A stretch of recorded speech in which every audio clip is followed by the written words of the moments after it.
Nobody is going to tell you this at your company's all-hands meeting. Your financial advisor won't bring it up.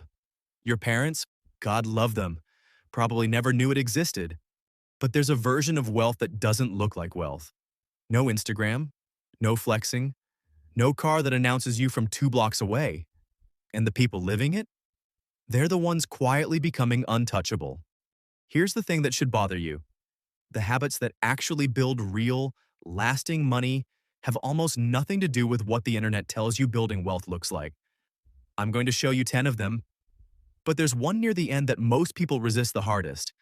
And it's the one that separates the people who get there from the people who spend their whole lives almost getting there. Stay with me. The first habit is so quiet you could miss it entirely. Stealth wealth people are obsessed with the gap. Not the gap on Fifth Avenue, the gap between what they earn and what they spend.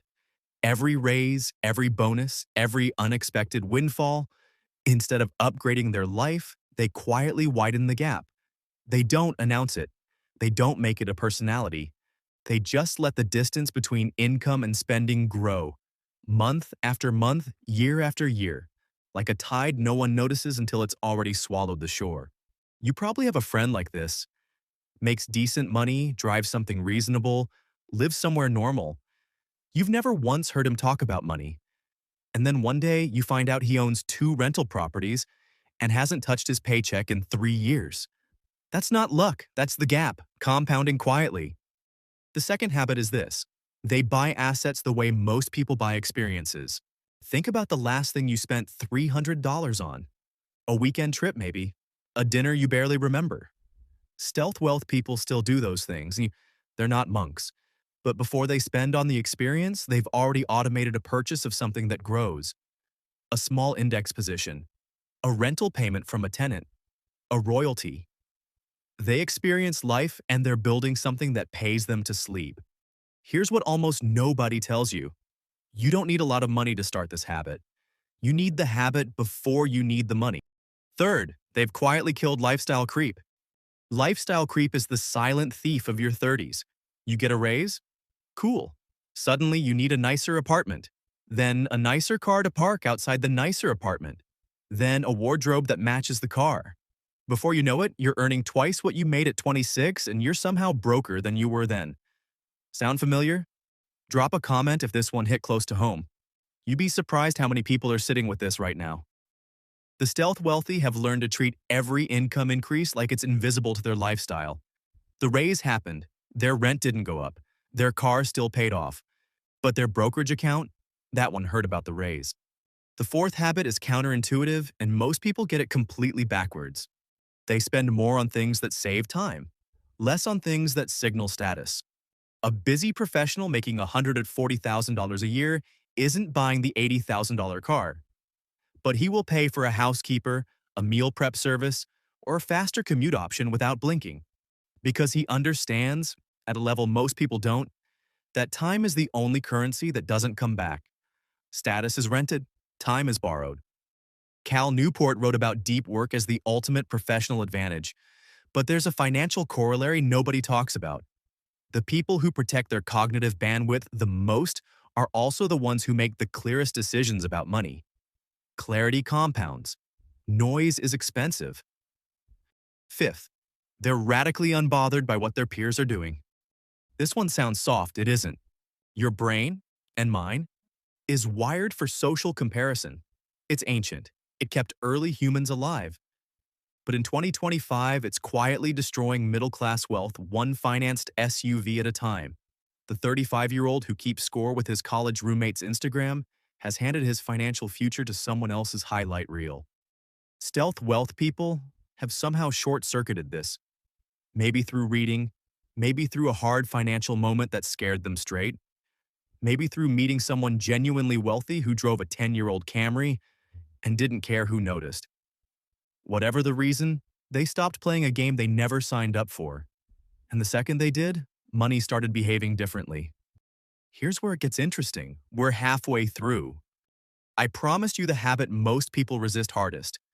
We're not there yet, but I want you to start thinking about why, when most people know roughly what to do with money, they still don't do it. I'll come back to that.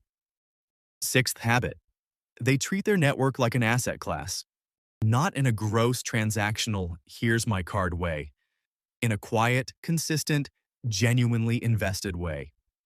The stealth wealthy know that their income ceiling is almost always set by the people they're closest to. Not talent, not hustle, proximity. They're mentoring someone younger. They're staying in touch with the people who inspire them. They're showing up, not to be seen, but because they genuinely understand that opportunity travels through trust, and trust is built in small, boring, invisible moments. Seventh, they've made peace with being misunderstood. Their coworker thinks they're cheap, their cousin thinks they don't enjoy life, their neighbor can't figure out why they haven't moved to a bigger house yet. They don't explain themselves, not because they're arrogant, because they're playing a 10-year game in a world that's only watching the next 10 minutes. Real wealth is built in seasons, and most people never see the harvest because they couldn't tolerate looking average during the planting. Eighth habit, they know the difference between a purchase and a position. A purchase ends the moment you hand over the money. A position starts working the moment you do. The stealth wealthy are relentlessly asking themselves, is this a purchase or a position? The kitchen upgrade, purchase. Learning to code, position. The designer watch, purchase.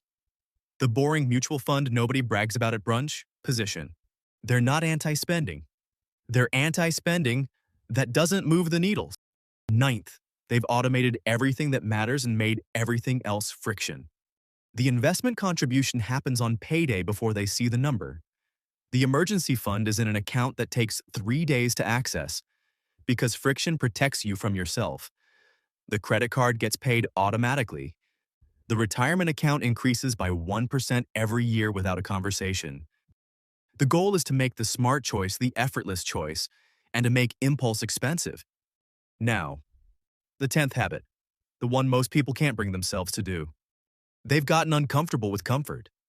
Not in a productivity bro, cold plunge at 5 a.m. way. In a deeper way, they've noticed that every real shift in their financial life happened just past the edge of where they felt safe.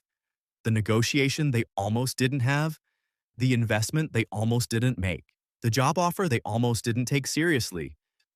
The comfort zone is not neutral. It has a price. And for most people, they don't find out what that price was until their 40s.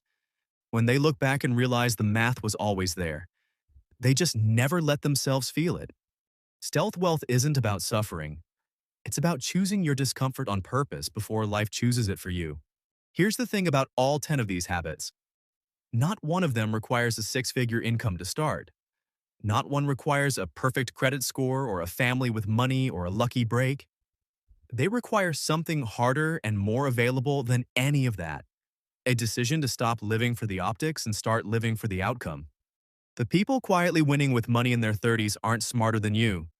They just stopped caring what the scoreboard looks like to everyone else and started caring what it looks like to them 10 years from now.